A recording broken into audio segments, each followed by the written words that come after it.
이유는 우한 코로나가 전 세계적으로 창궐한 지 2년차가 되기 때문입니다. 절체절명 가운데 있는 대한민국과 한국교회, 그리고 저와 여러분들, 또 우리 교회를 위해 간절히 기도하시는 우리 구역장님들 되시고 구역원들 되시기를 바랍니다. 끝까지 인내하고 승리하셔야 합니다. 요한복음 2장은 1장 마지막 부분에 나타난 예수님과 나다나엘의 대화, 요한복음 1장 43절에서 51절까지 연결된 부분이라고 할 수 있습니다. 오늘 이 본장에 나타난 두 사건입니다. 2장에 나타난 두 사건은 가나 혼인잔치, 예수님이 첫 표적을 행하셨고 그 다음에 성전을 정화하는 사건을 만나게 됩니다. 이 사건은 굉장히 중요한 사건입니다. 율법시대, 옛시대를 보내고 메시아 예수시대, 새시대가 도래되고 있음을 알려주는 역사적인 사건을 상징하기 때문입니다.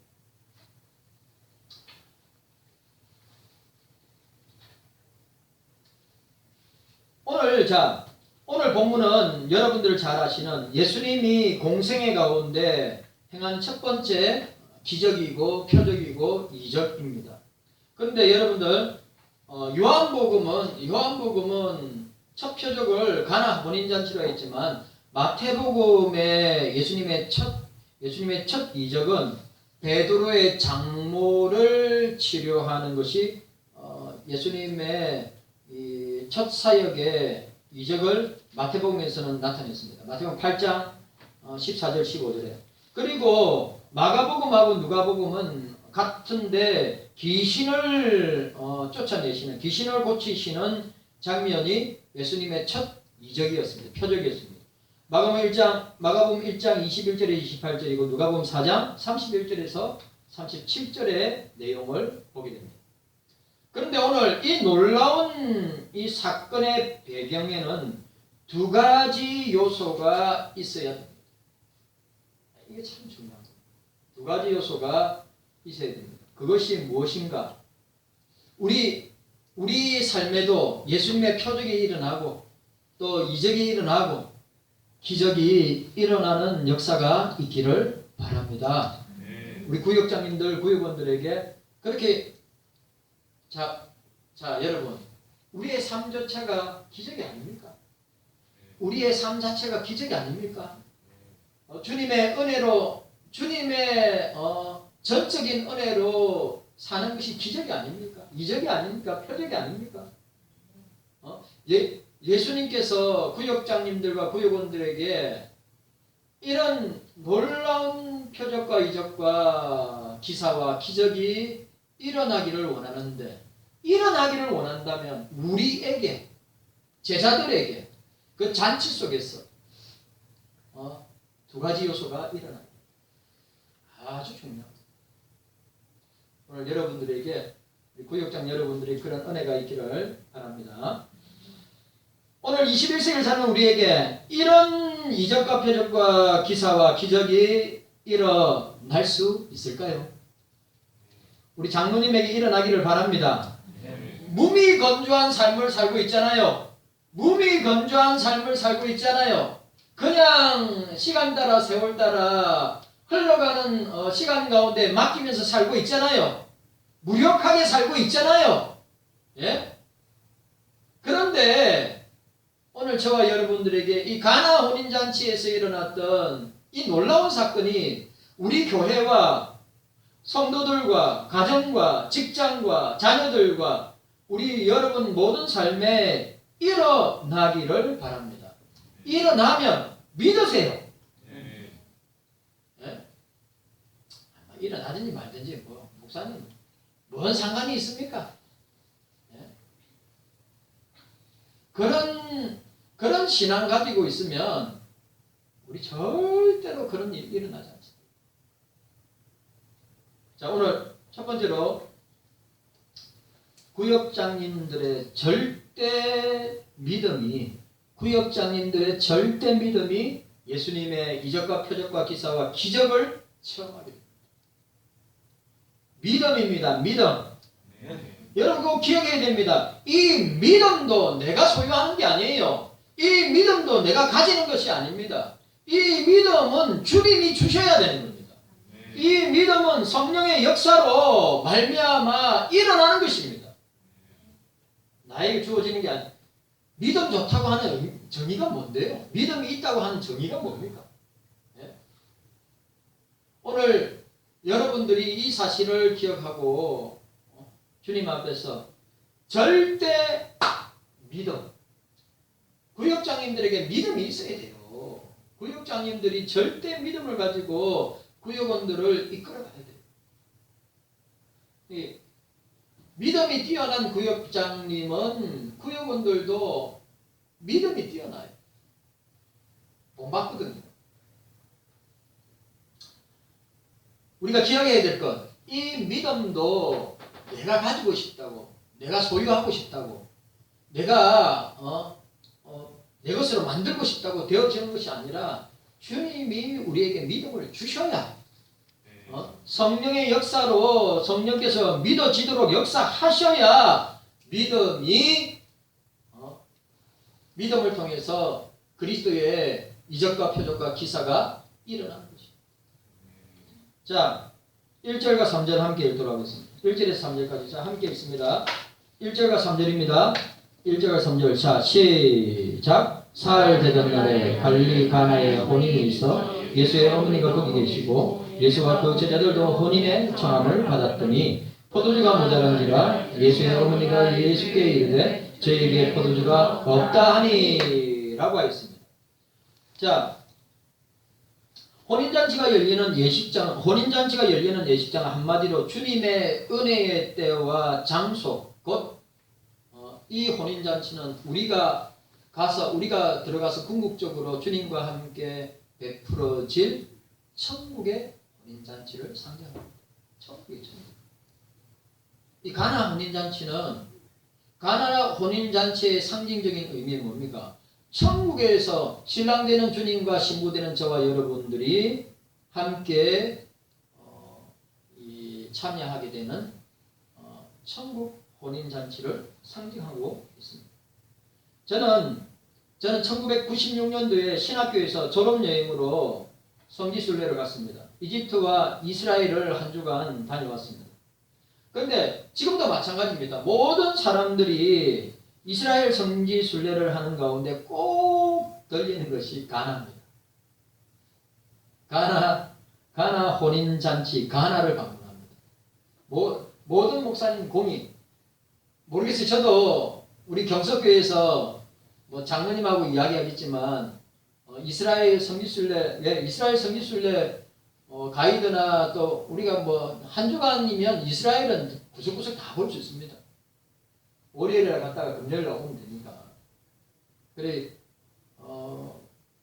비행기 표가 좀 비싸서 그렇지. 그 다음 비용은 우리가 감당할 수 있다고 생각하는데, 가나 혼인잔치, 가나에 가면 꼭 목사님들이 사오는 거 있습니다. 가나 포도주입니다. 가나 초콜릿 아니고 가나 초콜릿 아니고 가나 포도주입니다. 포도주. 저도 사왔어요. 저도 가나에 가서 마시기 위해서 산 게 아니라 상징적으로 사온 거란 말이죠. 그런데 왜 참 목사님들 특이해요. 왜 특이하냐면 가나의 포도주를 사서 교회에 와서 성찬식을 하는 거예요. 특별하다고 생각하기 때문에. 제가 보기엔 근데 특별하거나 특이하다고 생각은 안 하지만 여기서 장로님이 오렌지 주스, 포도주스를 사서 성찬에 사용하든지 가나에서 가지고 오는 포도주를 사용 똑같은 의미입니다. 똑같은. 그런데 이제 의미를 부여하니까 그렇게 되는 것이죠.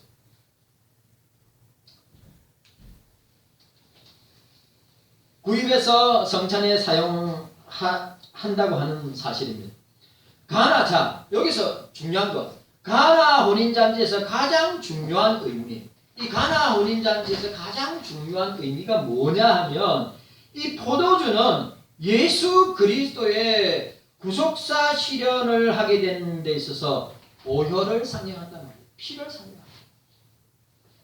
다른 말로 말하면 언약의 피를 상징합니다. 그래 여러분들 로마 천주교는 지금도 마찬가지입니다. 로마 천주교에서는 성찬할 때 포도주는 절대 교인들한테 안 줍니다. 지금도 마찬가지예요. 왜? 그 포도주는 신부들만 마셔요. 제가 어느 날 천주교 방송이 나오는데 성찬 예식을 장로님 성찬 예식하는 걸 봐. 이거 뭐 어떻게 하나? 내가 봤어요.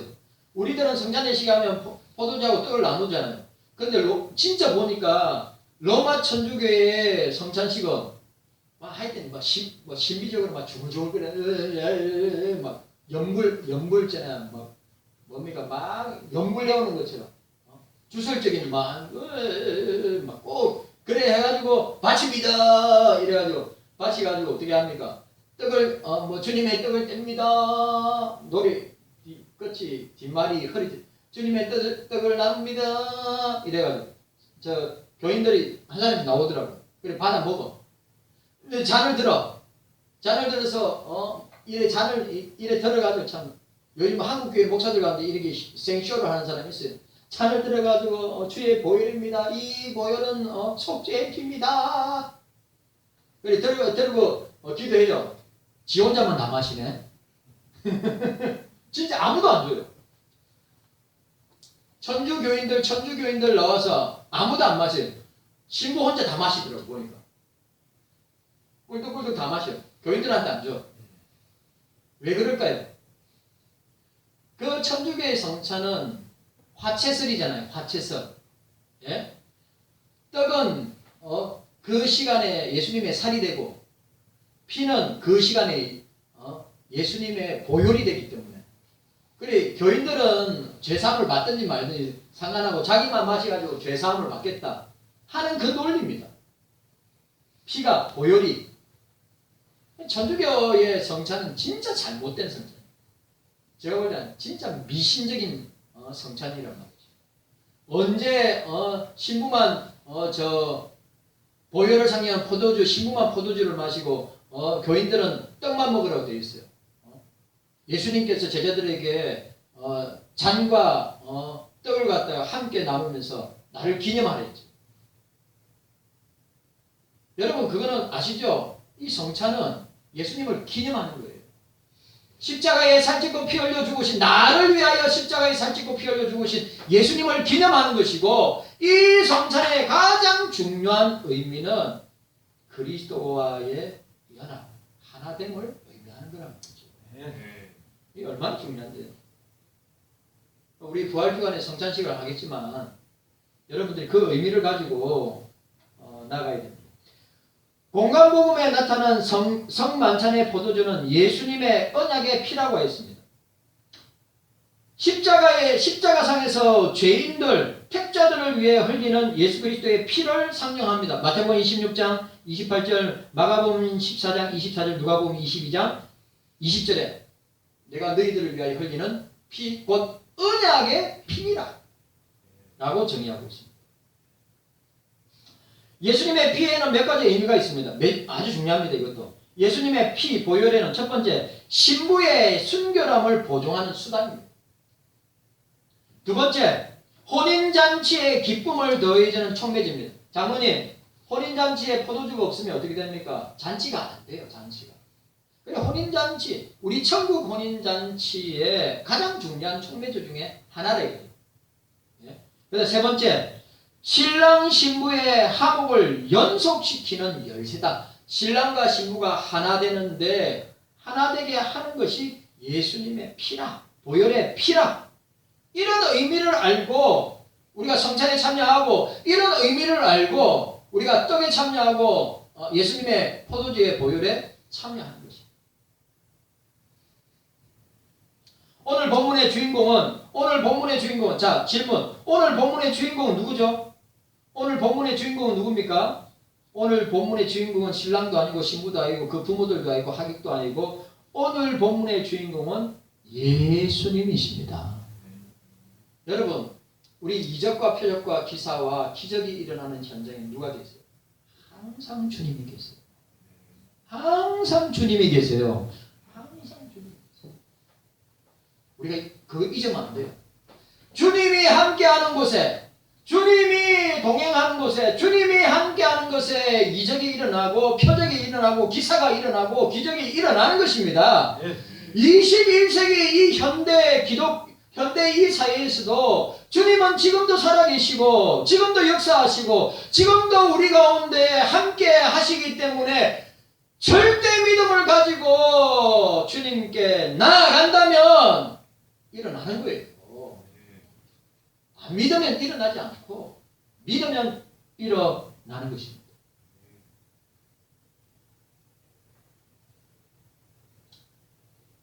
예수님이 주인공입니다. 그렇게 된 것은 어머니 마리아 때문입니다.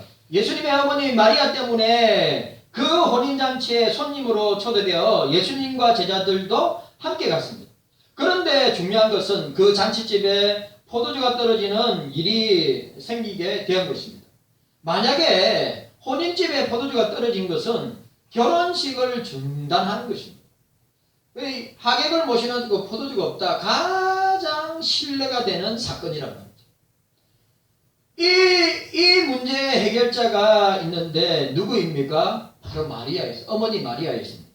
포도주가 떨어진 사람들은 그 문제를 해결하려고 다양한 방법으로 아마 막 어수선하게 쫓아다니면서 이거 어떻게 하지 막 난리가 났을 겁니다. 저와 여러분들도 마찬가지예요. 하지만 예수님의 어머니 마리아는 그 문제를 해결할 수 있는 것, 그 문제를 누구에게 가져가면 될 것인가를 알고 있었던 사람입니다. 이게 중요해요, 여러분. 저와 여러분들이 얼마나 많은 문제를 가지고 있습니까? 저와 여러분들이 얼마나 많은 문제를 가지고 있습니까? 밥 먹으니까 잠이 오죠? 네? 밥 먹으니까 잠이 오죠? 눈을 뜨세요. 저를 보세요.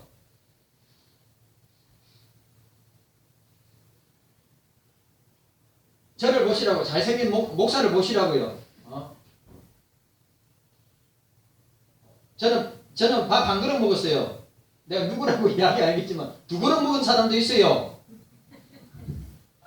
맛있게 먹었어요. 오늘 저 뭡니까? 저 햄버거 뭐라죠? 패티도 들어가 있었죠.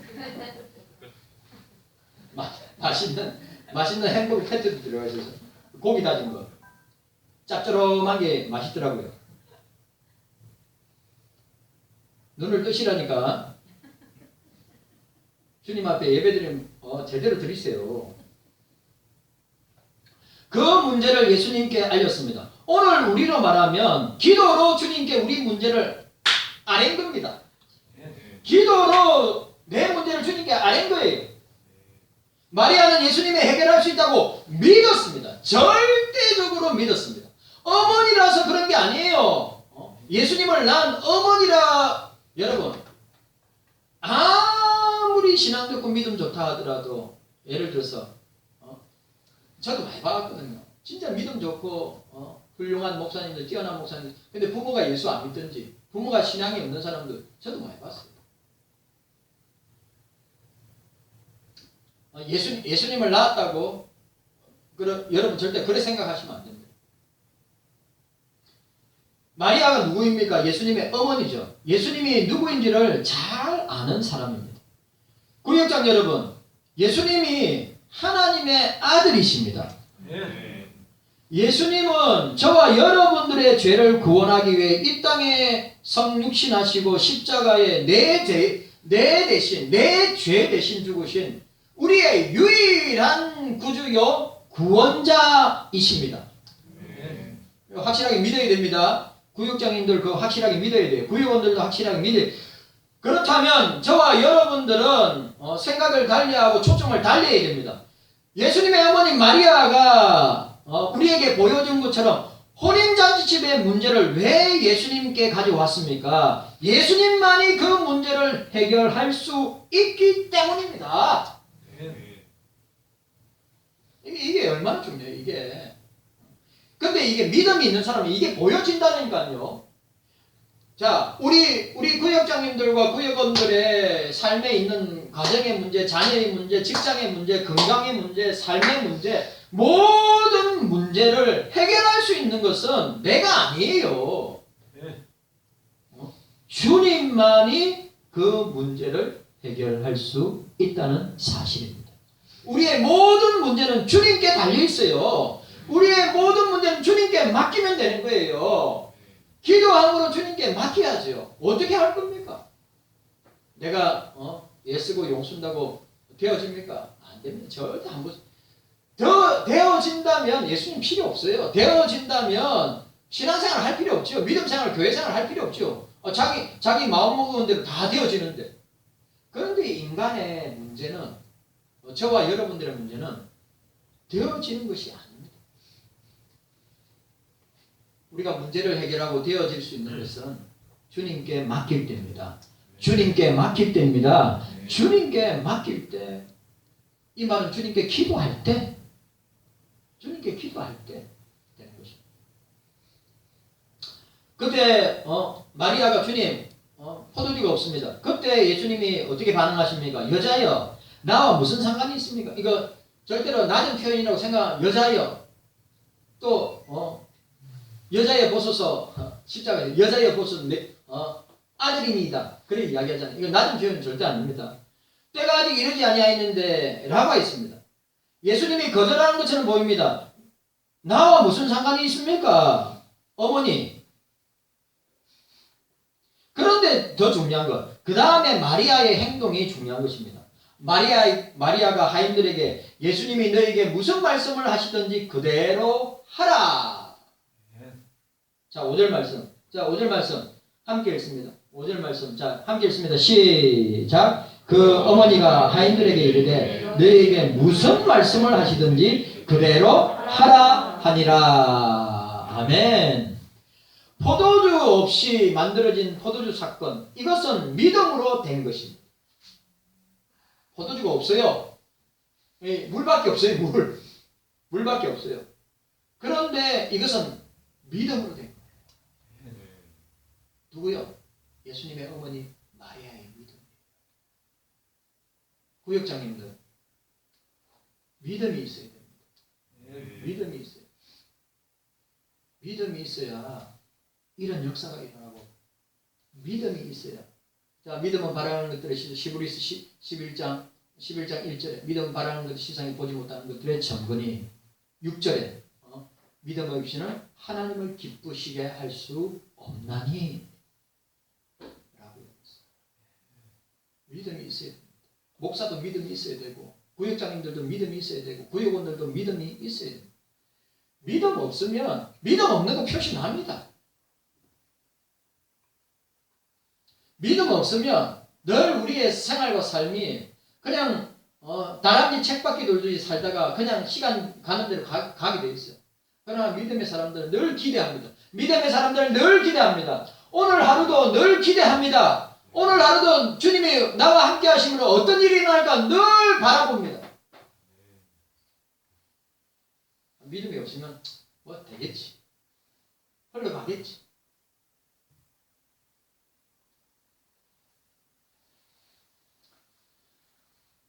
포도주는 예수님이 만드셨습니다. 예수님이 포도주를 만들어내게 한 것은 마리아, 어머니 마리아의 절대 믿음이었습니다. 이처럼 절대 믿음은 이적과 표적과 기사와 기적을 만들어내는 것입니다. 주님은, 장로님 생각나세요? 주님이 항상 병자를 치료할 때 내 믿음이 너를 구원했다, 너를 낫게 했다, 너를 치료했다. 여자여 평안히 가라. 내 믿음이 너를 낫게 했다. 항상 믿음을 보셨어요.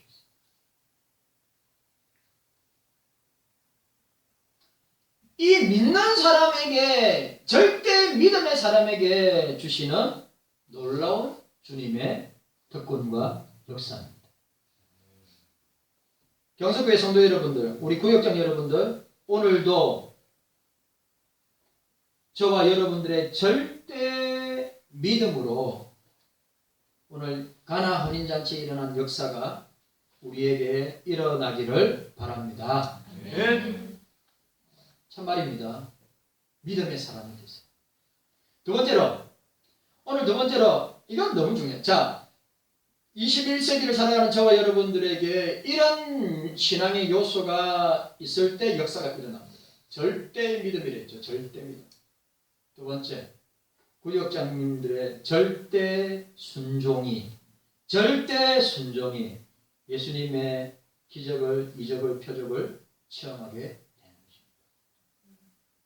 순종입니다. 순종. 자, 따라합시다. 절대 순종. 절대 믿음. 믿음과 순종입니다. 순종과 믿음이 얼마나 중요한 요소인가를 우린 신앙생활에서 체험해야 돼요. 자, 오늘 본문 4절에 예수께서 가라사대 여자여 나와 무슨 상관이 있나이까 내 때가 아직 이르지 못하였나이다 했습니다. 혼인잔치에 모든 것이 있었지만 포도주가 떨어져 걱정하고 있을 때 마리아가 예수님께 포도주 없다고 알리자 예수님이 무슨 상관이 있습니까? 그때 마리아가 하인들에게 5절에 그의 어머니가 하인들에게 이르되 너에게 무슨 말씀을 하신지 그대로 하라. 따라하세요. 그대로 하라. 자, 또 무슨 말씀을 하시든지 따라하세요. 무슨 말씀을 하시든지 그대로 하라. 아멘이죠. 너희에게 무슨 말씀을 하시는지 그대로 하라. 하세요. 목사 말이 아니에요. 그대로 하라는 거예요. 이거 따지고 저거 따지고 뭐 주님 어떠고 막 이거 아니라 이 말이요. 주님은 그런 문제를 보고도 가만히 구경만 하고 계시는 분이 아니라고 하는 것을 알고 있습니다. 결국 예수님이 돌로 된 6개의 항아리에 물을 채우라고 하였습니다. 자, 6절과 9절에 함께 읽도록 하겠습니다. 6절부터 9절까지. 자, 6절부터 9절까지 시작. 거기 유대인의 결례를 따라 두세 돈 들이는 돌 항아리 6이 놓였는지라 예수께서 저희에게 이르시되 항아리에 물을 채우라 하신즉 아구까지 채우니 이제는 떠서 연회장에 갖다 주라 하심에 갖다 주었더니 연회장은 물로 된 포도주를 맛보고 어디서 났는지 알지 못하되 물도온 하인들은 알더라. 연회장이 신랑을 불러라고 했습니다. 그 집의 종들은 주님께서 시키는 대로 항아리에 물을 가득 채웠습니다. 그리고 손님들에게 하객들에게 물을 떠다 주어라고 명령하였습니다. 놀라운 일은 종들이 물을 떠다 손님들에게 주었습니다. 그 자리에 있던 종들이라면 떠다 주었을까요? 저와 여러분들이 그 자리에 있었다면 그 항아리의 물은 마시는 물이 아니에요. 돌 항아리에 있는 물은 손발 씻는 물이란 말이지. 손발 씻는 물. 찝찝합니까? 돌 항아리 남기에 있던 물은 손발을 씻는 두세 개 항아리가 있는데 그 손님들 하면 대접하는 손발 씻는 물이라는 말이죠. 그런데 술 가져오라고 외치는 사람들에게 어떻게 가져다 줄 수 있는가입니다. 그리고 물이 어느 순간에 변화되었다고 생각하십니까? 하인들이 물 항아리에 부을 때 떠다 주라는 명령을 듣고 물을 뜰 때, 부을 때, 뜰 때 장면이 언제일 것 같아요? 언제? 자, 유추해 보세요. 언제예요? 언제? 신영규 이사님, 언제 물이 포도주로 변했을까요? 예수님이 말씀하셨을 때. 예수님이 말씀하셨을 때. 혼인집의 하객들이 받는 순간입니까? 어느 순간에 물이 포도주로 변화되었습니까? 8절과 9절에 이제는 떠서 연회장에 갖다 주라 하심에 갖다 주었더니 연회장 물로 된 포도주를 맛보고 어디서 나는지 알지 못하되 물도온 하인들은 알더라. 분명 물이 변화해 포도주가 되었습니다. 그런데 그 물이 어느 순간에 변화되었습니까? 아무도 모릅니다. 중요한 것은 예수님 말씀에 순종한 그 순간에 일어납니다. 이게 중요한 거예요. 목사님, 물을 뜰 때입니까? 물을 나눠줄 때입니까? 아니면 하객들이 그 물을 받았을 때입니까? 모릅니다. 왜? 성경에 그 안 나와 있기 때문에. 떠다 줬어. 받아 마시니까 와. 그래 하객들이 그러죠. 원래 포도주는 처음에 좋은 걸 갖다 주고 나중에는 사람들이 아리까리하고 막 체하니까 이게 물인지 포도인지 분간을 못하는데 어떻게 이런 좋은 포도주를 갖다 주는가 칭찬을 하죠. 여러분 언제입니까? 이게 중요한 겁니다. 이게 굉장히 중요합니다. 언제 변화되었습니까? 예수님의 말씀에 순종할 때. 예수님의 말씀에 순종할 때. 순종. 이게 중요한 겁니다. 이게. 여러분 상황이 중요한 것이 아니라 과정이 중요한 것이 아니라 결과가 중요한 것이 아니라 예수님의 말씀에 예수님의 명령에 순종하였을 때 그 순간에 일어나. 우리에게 그런 순종이 있어요. 우리에게 그런 믿음이 있어요. 그 순종은 믿음이 있을 때 따라오는 겁니다. 믿음 없으면 순종 못합니다. 여러분 이거는 확실합니다. 제가 지금까지 사역하고 목회하면서 믿음의 사람은 순종의 사람이에요. 참말입니다. 자기 형편, 자기 처지, 자기 상황, 자기 문제 따지지 않고 우리 이렇게 합시다.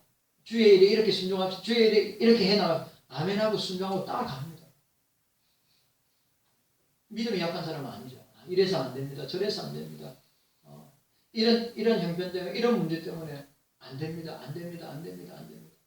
나는 시집가야 돼서 안 되고 나를 따르라 할 때에 네가 자기를 보이나 자기 십자를 지고 나를 따르라 할 때 어떻게 했습니까? 나는 장가도 가야 되고 나는 소도 사는데 소 가지고 농사도 지어야 되고 얼마나 많은 핑계를 대요.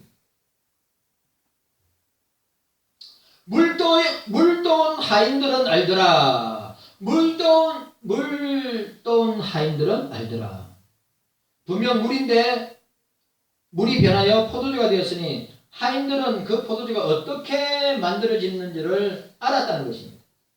가장 중요한 것은 예수님 말씀에 절대 순종하였다는 사실입니다. 물이 포도주로 변하는 순간은 어느 순간입니까? 하인들이 예수님의 명령을 듣고 물을 떠는 순간이겠죠. 여러분, 우리의 삶에도 우리의 신앙도 우리가 이 땅에 살아가는 동안에도 이런 이적과 표적과 기사는 어떻게 일어납니까? 예수님에 대한 순종, 예수님의 말씀에 대한 순종, 예수님에 대한 믿음이 그렇게 일어나는 것입니다.